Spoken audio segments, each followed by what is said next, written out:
I honestly have kind of sold my soul to real estate. At that time, again, there wasn't a lot of different like DocuSign and all these different things that you have now. Those tools weren't available. And so you were really leaning on open houses, working nights and weekends when people harder. Hello, you're listening to Ready, Set, Go Real Estate Investing Podcast, presented by Brandon Elliott. This show will be going over all aspects of real estate investing and is intended to educate, motivate, and prepare you to take action on your first or next real estate investment. For more information, please visit BrandonElliottInvestments.com. Thank you for listening and enjoy. Welcome back, everyone, to Ready, Set, Go Real Estate Investing Podcast. I am your host, Mr. Brandon Elliott. I'm excited to have Isaac on today. Isaac, how we doing, brother? I'm doing great, man. Thank you for having me on. I appreciate that. Yeah, of course. I appreciate you jumping on. So you're over in Albuquerque, New Mexico. You actually you got started as a real estate agent back in, I think it was 2004? Yes, 2004. Yeah, but you built out a rental portfolio, single family homes, several dozen properties, and some mobile home parks as well, or homes in general. Overall, you've been self-managing them, and you've also started a business, grew and scaled that healthcare business, and then exited just a few years ago. So that's congratulations on that. I'm sure there's a lot to be said there that we'll dive into. But what's really cool that grabbed my attention is that right now you are really designing your life by design, for you and your family to be more present with your growing family, your growing kids, 6 and 9 years old. You want to be more present with them. And so you're kind of getting rid of the distractions, if you will, which I love. I'm a big family man. It's one of our core values. I think it's very important. We only get one of them. And if you're building them like you are, then you're going to obviously want to pour into them as much as possible and, create those memories. Talk to us before we start diving into all this stuff. I want to know and the listeners as well, that 30,000 foot view of like who you are, where you're from, the background, how you got here today. Got you. Yeah. And so again, thank you for having me, man. This is, like I told you earlier, this is only the third podcast I've ever been on. So I'm pretty nervous. And honestly, I've never been on a Facebook Live, to be honest. So that's even worse for me, right? But let's go.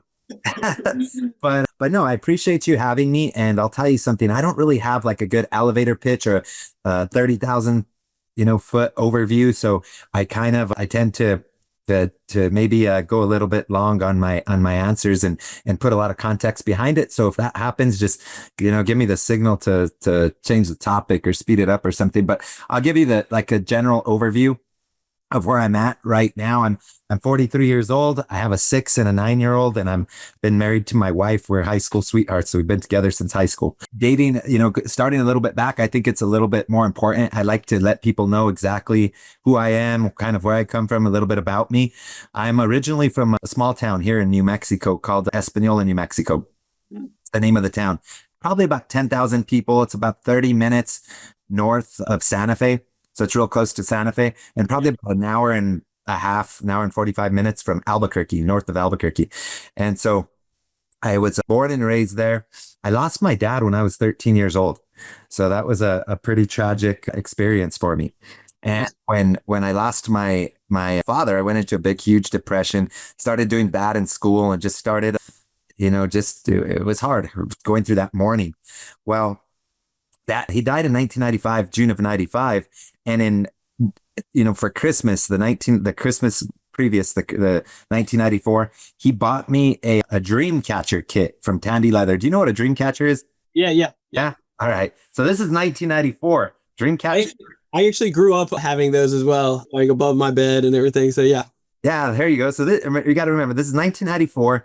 Yep. Dream catchers, like Southwestern stuff where I'm at. Anyway, it was like getting really kind of into style. It was like Coco Pellies or lizards or little bears, and people were kind of eating that up.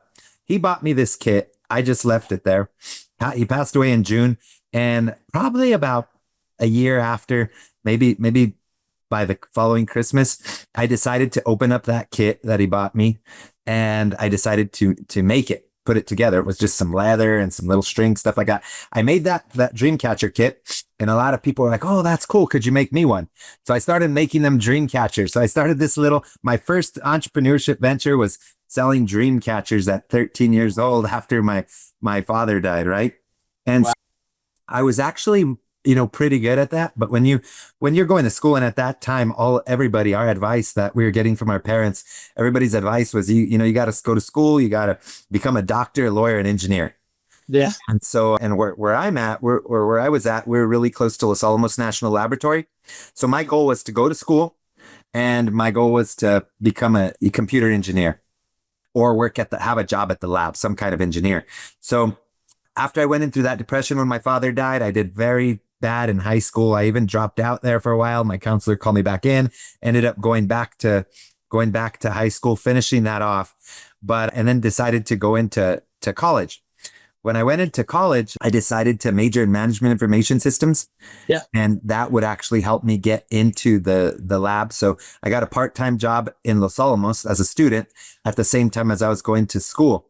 The problem with that job in Los Alamos is it was like, you have to get your bachelor's degree, and you're maxed out at how much you can make. Then you have to get your master's degree. And I knew I wanted to make more. So I ended up going I got my bachelor's degree, and then I ended up trying to get into graduate school, and I totally bombed my GMAT. My GPA wasn't the best.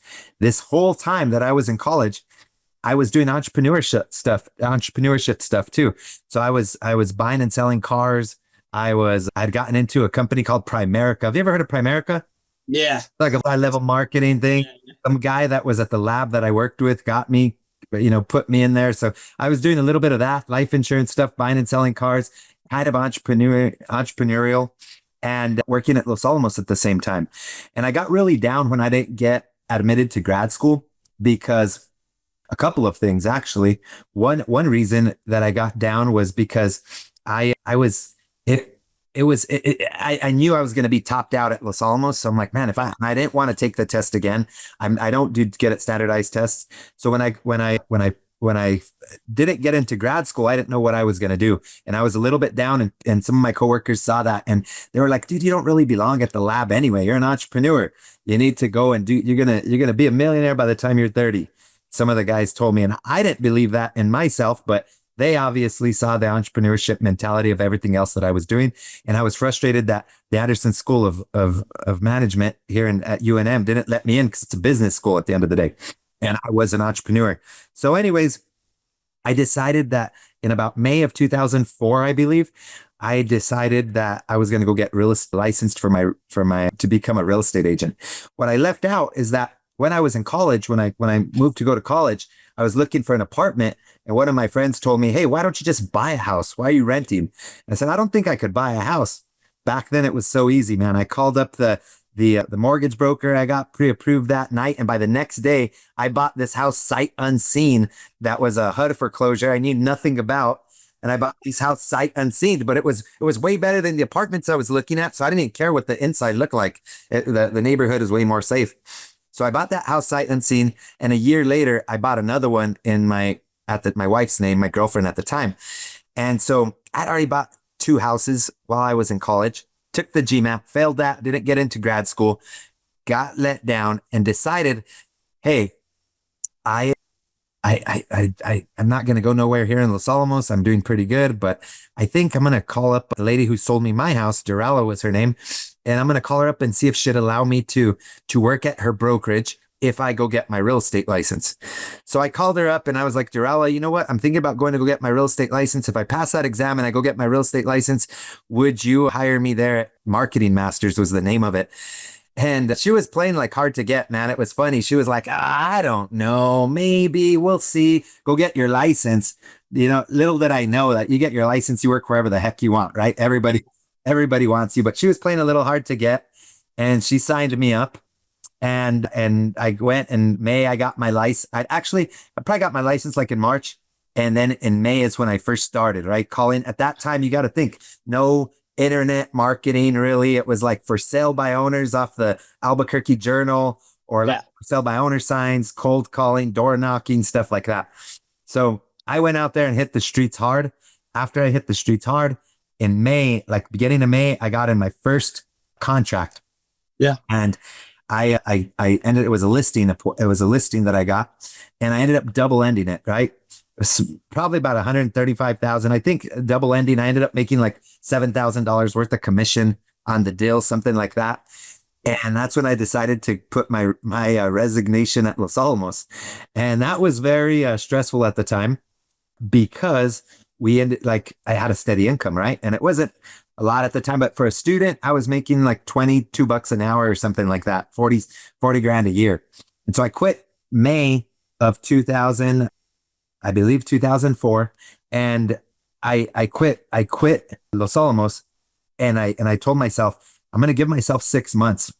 And if I don't do good in real estate, if I don't do good in 6 months, which I think was October, if I don't make at least 20 grand, because that was half, it was 6 months and half the year, I make less than I make in Los Alamos. I better go with my tail between my legs back to Los Alamos and beg for my job back.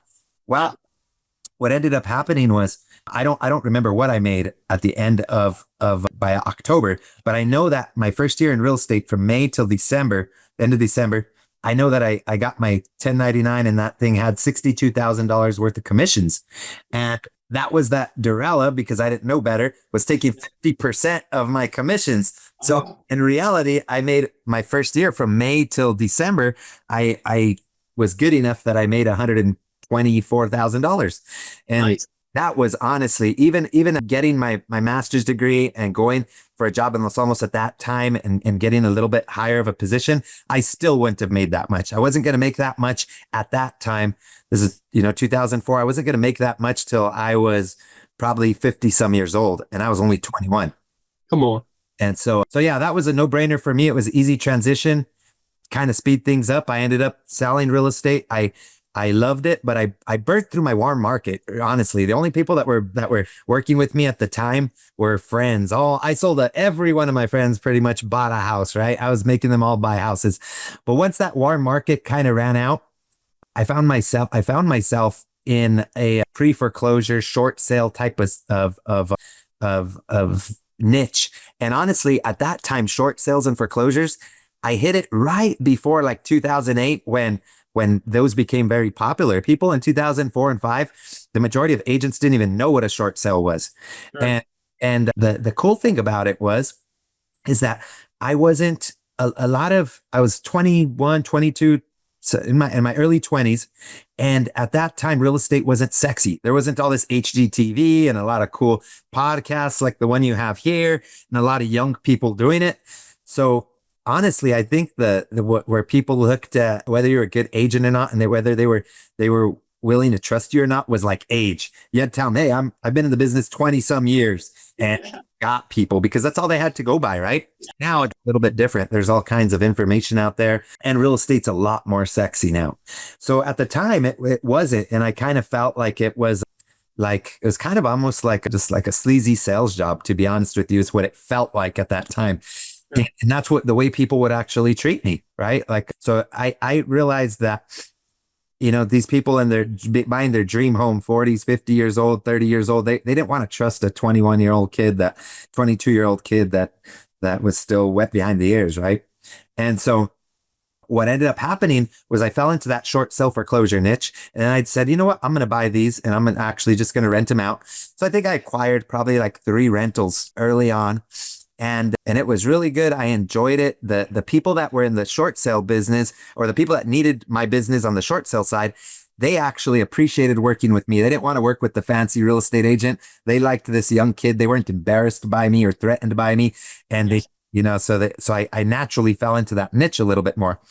I ended up starting to get those rental properties. And in about 2009, the end of 2008, when the market crashed, and I decided that it wasn't for me, man. I honestly have kind of sold my soul to real estate. At that time, again, there wasn't a lot of different, like DocuSign and all these different things that you have now. Those tools weren't available. And so you were really leaning on open houses, working nights and weekends when people harder work. Now that it's more systemized, it can be, somewhat, I wouldn't say easier, but like back then it was like real grunt hard work to get things done. It was, and it was very time consuming. Yep. And because I was addicted and I was on full commissions, Yeah. it was like that thing where when my phone would answer, I'm picking up, there's money calling, right? I'm trying to build that pipeline at all times. And I really didn't know where to stop. So I became addicted to it.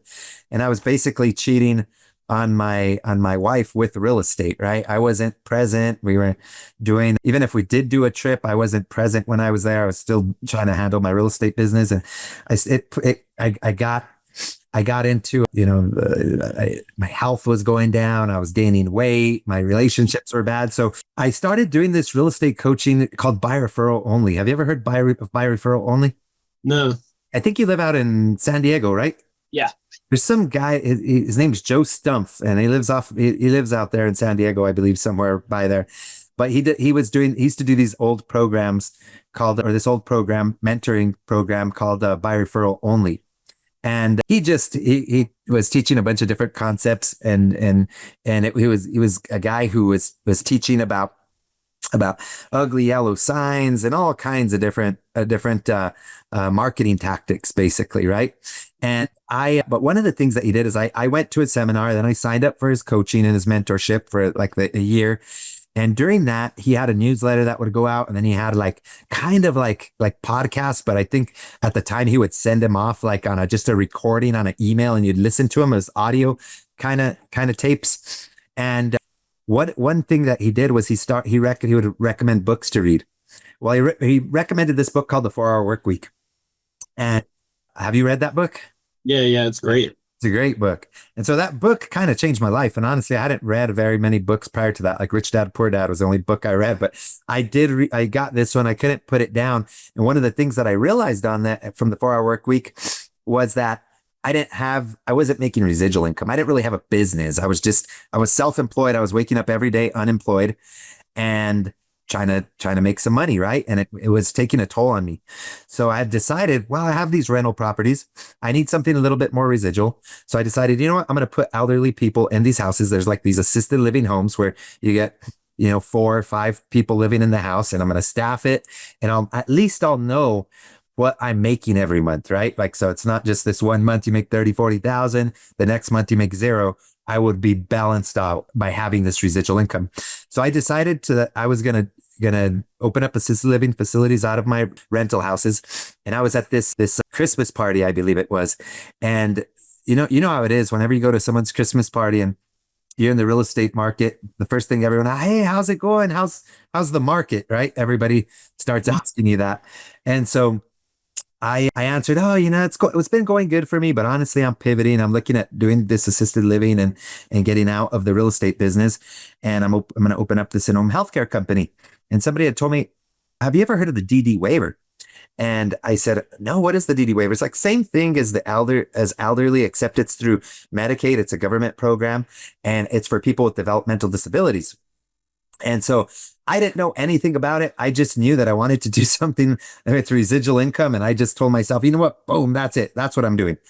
And so from then I started, networking a lot, calling other people that had businesses in that industry. And I ran across a guy who quit the job that he was at. He was, I want to say like the CEO, or at least he was the CEO of whatever company he was at, but he was quitting to open up his own. And so through networking, I got introduced to him. He helped me put in the application with the state of New Mexico to be a DD waiver provider agency, and kind of showed me the ropes. This was about late 2009, early 2009, hit the ground running. And that was something. When I started, I told myself, you know what? One thing that I did learn from the 4-Hour Workweek is to really eat the elephant one bite at a time when it comes down to finances, right? And like a lot of people are always saying, I want X amount of doors, X amount of money, X amount of it. And realistically, you need to reverse engineer the lifestyle that you want. And that's the actual money that you need to make. So I was in the process of reverse engineering my lifestyle, saying, okay, I need this much for health insurance, this much for this. This is the lifestyle I want to live. And this is how much money I need monthly. So I kind of broke all that down, and I'm like, okay, you know what? I'm going to have to get about 25, 30 clients in this company. And when I do that, that's about where I want to be. If I grow more, great, but I wasn't really looking to grow more. I was really looking just to earn a decent living with residual income, right? And so I started that company. First couple of years were slow, but I ended up I was young at the time and I had never worked for any other company. So because of that, I was doing things a lot differently and we really, really grew. We really, really grew. So I wanted 25, 30 clients. We ended up with 300 and some clients at the end of 12 years. And I had like 500 and some contractors that were the caregivers for them. So it turned out to be a pretty sizable company. Wow. And what year did you start that? It was 2009? 2009. And 2009, and you exited in 2021. In 2021. Yep. I mean, that company changed my life, not only with, the financial part that's not even what I mean by change my life. I mean, it changed my life because I was working, I got humbled. I was helping and it had a lot of meaning behind it. I was running, in-home living stuff for people with developmental disabilities, but I was also getting them out into the community.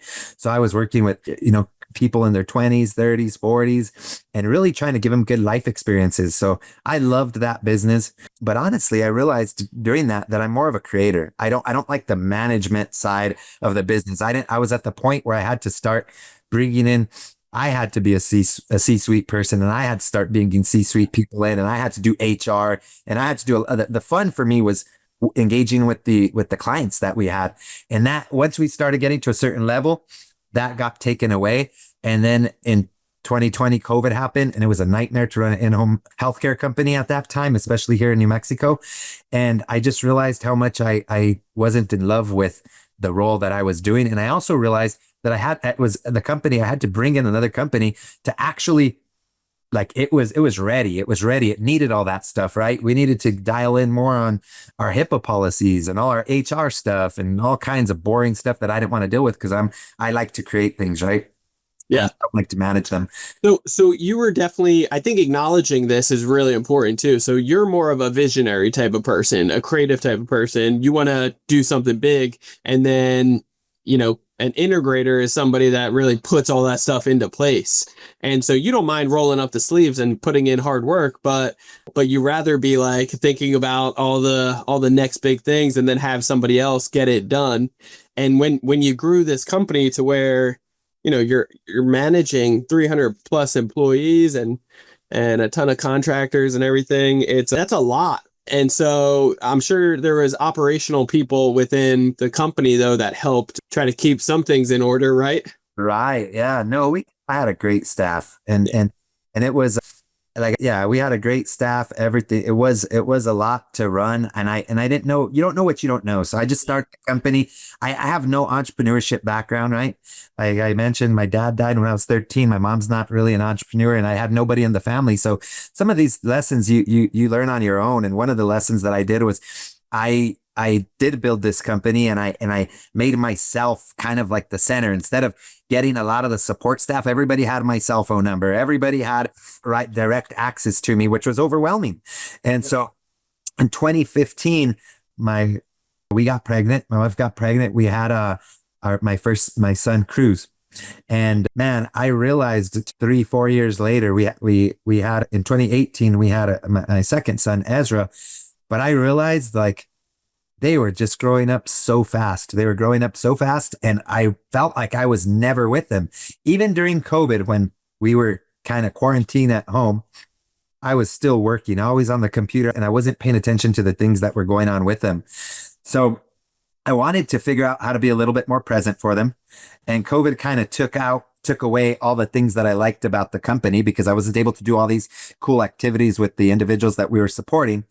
And so I decided actually to put it up for sale back then. And I really did. I was just frustrated one day, and I called up a friend of mine who owned a company like mine, said, "Have you ever considered selling your company?" And he must have been very frustrated with it too. Cause like, dude, you can't tell anybody, but I'm selling right now, dude. I already got a letter of intent.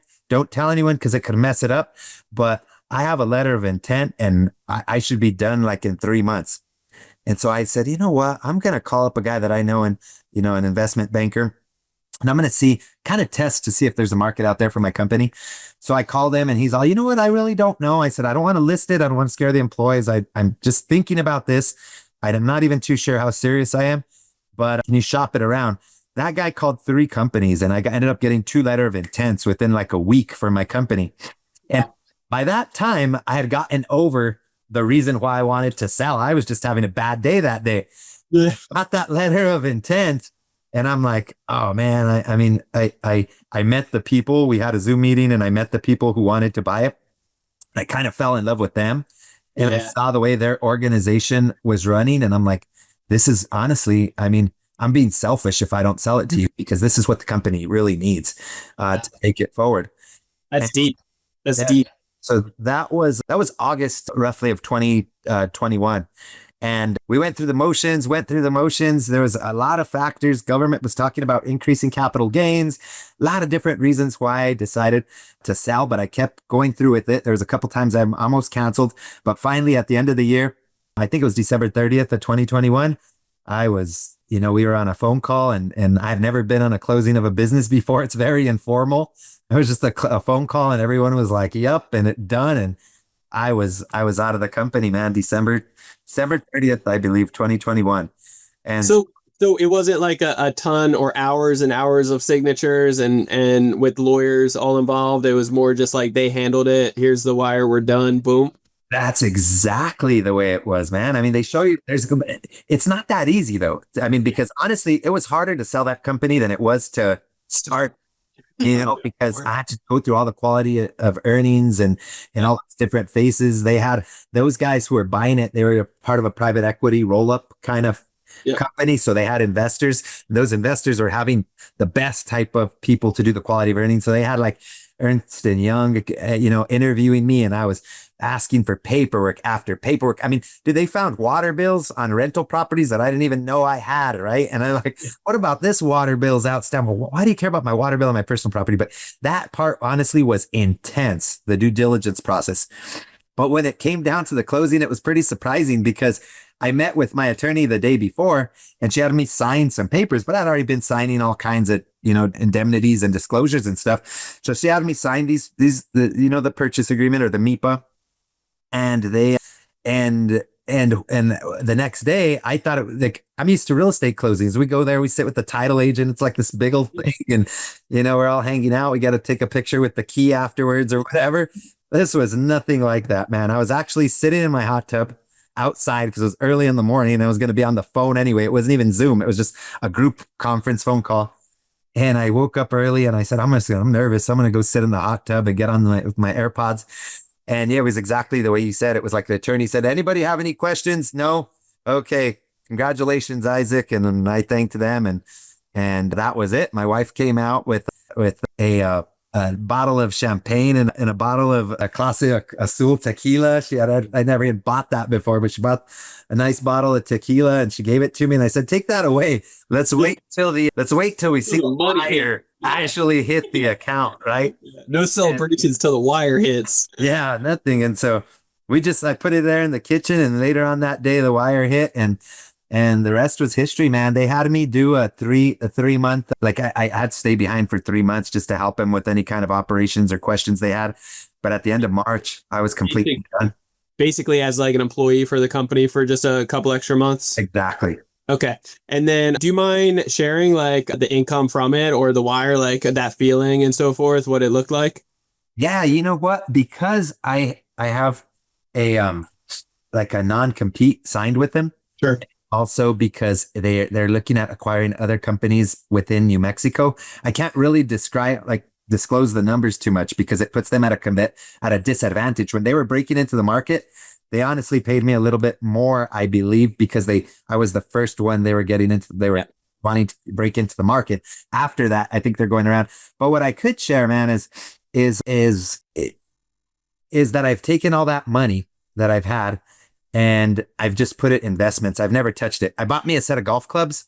Yeah. I set of golf clubs and that's it. The rest I put into I paid the tax on it and it was definitely a life-changing thing.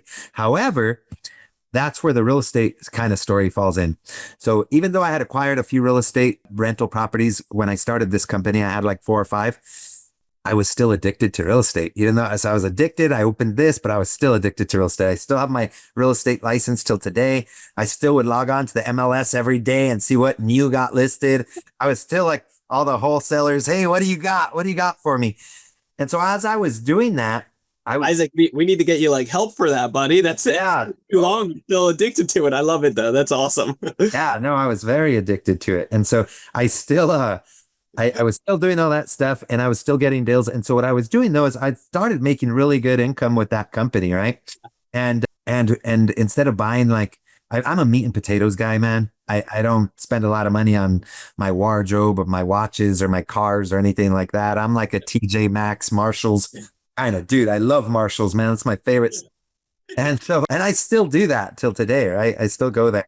But anyways, long story short, I, I'm really, really, just meat and potatoes guy. So I don't go out there and buy all kinds of fancy luxury things. A lot of people that were kind of like other business colleagues that had companies like mine, they were buying the expensive RVs, the boats, the Lambos, the Rolexes. And I stayed away from all that. I was buying houses. That was my addiction.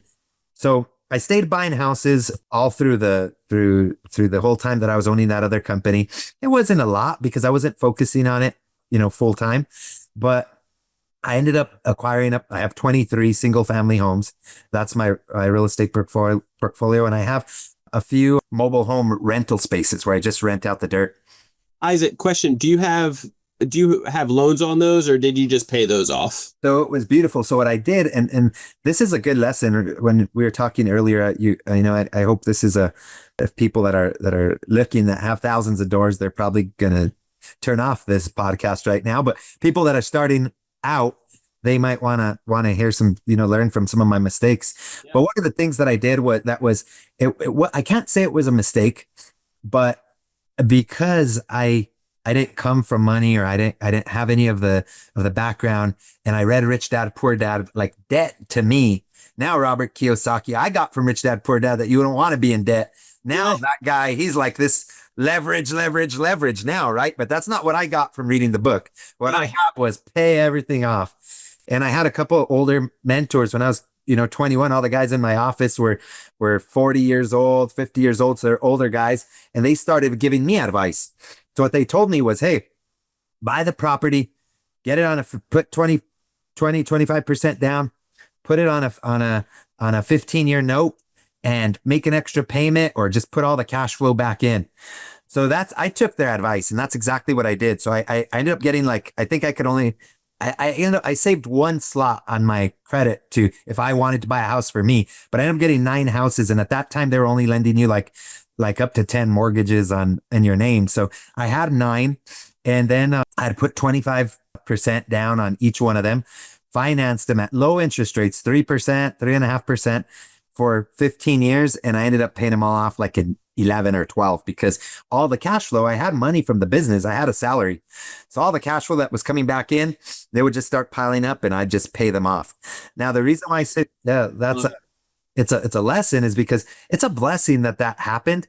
But what happened is after I got over 9, what I started doing was I just started saving up and just paying cash for them. So I'd start buying the house, 150 grand, whatever. And then I'd go and put a $80,000 remodel. And so then I was paying cash for the rest after 9. I did one that was an owner financing, but I've never taken out any hard money, any private money at all. It was all the institutional, Countrywide or whoever was lending at that time. And then one seller financing house. One of the things that I learned though is and the thing that I could look back and kick myself in the butt about is I really should probably have about 80 some doors because what I shouldn't have been paying cash. And I should have instead of putting 250 in one house, I should have put 50 down on 5 and taken advantage of the interest rates and taken advantage of the leverage and stuff like that. But so tomato. At the end of the day, now you got 23 single family homes. They all free and clear. You're living off of the income that they produce. It's working out at the end of the day. Absolutely. Could you have doubled it potentially, but then have debt on them? Yes. But who knows? I mean, I think everything happens for a reason. I think I love your story behind it. It's hard to find people that that go down certain paths, and then I think that's an awesome way of going about it, honestly. Awesome, right? Thank you. Yeah. So talk to me. Anybody like what does the future look like for you now? Because at this point, you have more time on your hands and you get to be present with the family, which is awesome. What are the plans moving forward? That's a great question, man. And I wish I had some. What I had ran into you again at that boardroom conference. I went there and I was even kind of like, maybe should I join? And I went in there and I realized everybody in there is like, they're dialed in. They have all kinds of plans and stuff. And I really like the guy I was with, I felt like I was kind of being a Debbie Downer because he asked me the same question. What are your plans? And I'm like, really don't have one. I'm working on me right now. And believe it or not, for me with that addictive personality and always wanting to be doing stuff, it's been 3 years since I sold my company. The first 6 months I was working on a remodel of the house that I live in right now. It was an older house and was working on that. So I didn't really notice that I had retired yet. Yeah. It essentially is what I did. I never really, it sounds so weird to say that, but that's really what I did. But then after 6 months, I went through like an interesting little phase. I'm like, oh crap, what the heck did I do?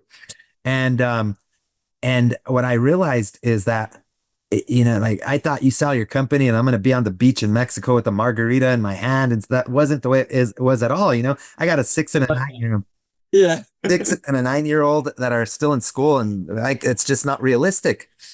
And so around August after that 2022, when after I'd sold the company, I came to that reality. Believe it or not, it's a muscle to stay to like you say, you're trying to be focused and present.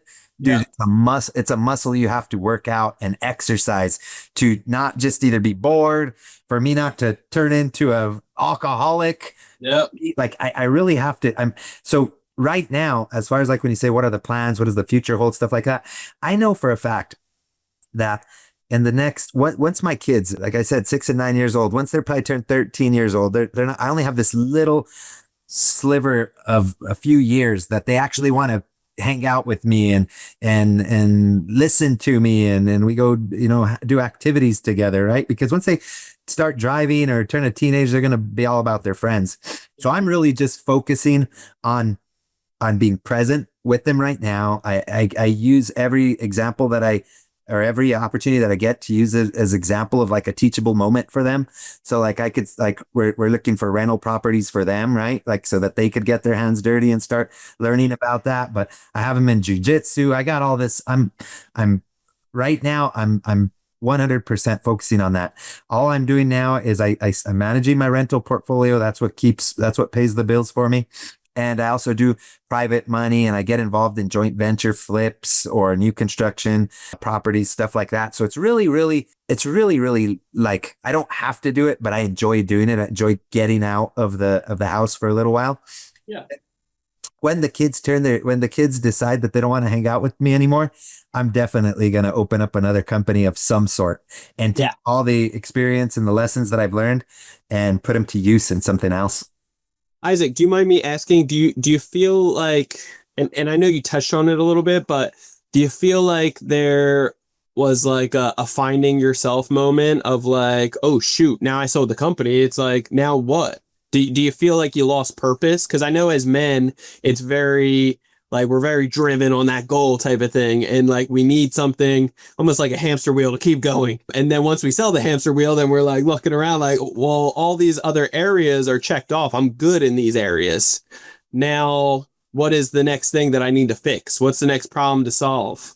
So did it feel like... Absolutely. Yeah, it's like exactly like you're explaining. It's a hard thing to explain because it's like a good problem to have. But it is like a real lonely thing. And you kind of feel like you feel a little bit almost like when I had the company, right? Then I call the state or I call other people in my industry. They're answering the phone. They're trying to set meetings with me. You start feeling like important, right?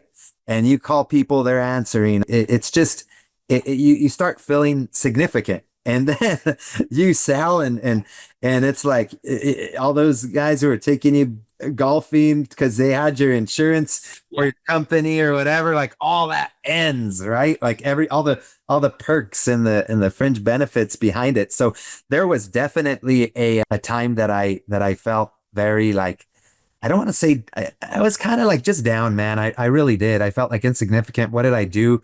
And then I started realizing that within my company, even for like my rental properties and different things like that, I realized that I had so many employees that I had them doing a lot of help to support the real estate side too. Sure. So once I quit and I had zero employees there, I was like, oh crap, this is hard work. I'm having to get all the leases prepared and collect the rents and get all this stuff dialed in. And before I'd be able to delegate tasks. And after that, I realized, oh crap. And so I really did feel like, what the heck am I doing? But it's been so great though. It's been eye-opening. It's been very interesting because I was just going in circles, man. I just wanted more and more and more. I didn't even know what the end in sight was, right? Like, I mean, you just keep adding another zero to your net worth, and it never really changed me or changed the stuff that I liked or that I was into, right? So it was like, well, I mean, why am I just, why do I just keep saying more and more and more, right? And why don't I just try to figure out, like we talked about earlier, reverse engineer, like how much money do I really need, right? Yeah. Like when's enough? And so I had to go through that little phase and get very comfortable with just knowing like when you don't have that stream of income coming in every month, you start to freak out, right? When you go from this, I high salary to just depending on your rental properties or something that's not as significant, you start freaking out, but you have to calm yourself down and say, you know what? Like your bills are paid, your houses are paid off, your house is paid off. Like what are you going to do? What more? Yeah. What could go wrong? At the end of the day, there's a lot of blessings behind it. And what's the worst case scenario? I like to ask myself in certain situations, but that's awesome, man. I think there is a ton of blessings in it. I'm excited for the season that you're at now, because now I feel like you're starting to get out of those seasons of like just kind of soaking it in, which is great. And you got a hell of a story, to say the least. So I'm grateful that this is the third podcast you're on, but I can't wait to see you get out there and get your message out there to more people. I think it's very impactful and it's going to serve a lot more people. So that's the next mission. Yeah, thank you, man. That's awesome. I'm working. You actually said what's next, and I am kind of like on the down low working on a book, right? Cool. So it's going to be, heck yeah. And so I'm kind of starting to put that together, and I'm saying it to more people. That way I can light a fire under my butt to we get it done, right? So next time I run into you, like, where's your book, dude? Hold me accountable. But I mean, it's definitely been a blessing. I like I said, from where it goes from here, every day I still get calls, right? Hey, you want to do this still? You want to do that? But I don't stress out about them. I don't need to do them. So if I find something that I'm attracted to, I do it. And so it's taken me honestly 2.5 years. I've only been feeling this comfortable in the last 6 months. It took 2.5 years to kind of settle down and not be on the MLS every day, or not be on like Business Buy Sell or LoopNet every day looking for something, right? Because and so it's taken me 2.5 years, but I'm feeling really good about it. Yeah, they need to create Realtors Anonymous. That's serious. Actually, a good something good, right? Definitely a good idea. I love it, brother. Well, Isaac, I appreciate your heart. I'm excited to see just this new season that you're in and everything that you've accomplished. So congratulations again. I appreciate you jumping on and spending some time with me today and the listeners. How can the listeners get a hold of you? You know what? Instagram is probably the best. Ask Isaac on Instagram. And so I do it. If they need to get a hold of me, DM me through Instagram. Yep. Or look me up, man. I'm out there. You could have my cell phone number, Awesome. And then guys, Isaac is a wealth of knowledge. He's done amazing things. If you have any questions, obviously reach out or show him some love, connect with him on social media. Otherwise, if you guys want to get a hold of me, you can always do so on Instagram. It's Brandon Elliott Investments, or our business page, Credit Counsel Elite, on IG. Otherwise, if you're looking for funding, that's like what we do, right? We're helping you get up to 500,000 with interest rates as low as 0% and getting up to 90% approval odds. We can show you how to do all of this, whether it's fixing credit, boosting your score, getting credit, liquidating into cash, using it for investments, or even travel hacking. So if you're interested in that, then go to creditcounselelite.com. That's creditcounselelite.com. There's a quick 5-10 minute video on there that explains more about what the heck we do, help answer some of your questions, probably will spark more questions so that you can be able to jump on a quick call with either myself or somebody on our team to learn more and figure out where you're at, where you're looking to go, and if it's a good fit, or we can give you a roadmap to get there on your own. Otherwise, getting massive amounts of funding is going to be a part of the secret sauce. So again, check out creditcounselelite.com. And if you haven't already subscribed to the podcast, do that right now. Do not waste any more time. Hit that subscribe button. You'll get the newest notification every single Monday. After listening to a few episodes, leave that 5-star review. Greatly appreciate all the love, all the support. Keep it up. And Isaac, appreciate you, brother. Thank you so much. Thank you, man. Thanks for having me. We'll catch you guys on the next one. God bless. This has been another episode of Ready, Set, Go Real Estate Investing Podcast, brought to you by Brandon Elliott. For more information, please visit BrandonElliottInvestments.com. Also, please don't forget to like, share, and leave a comment below.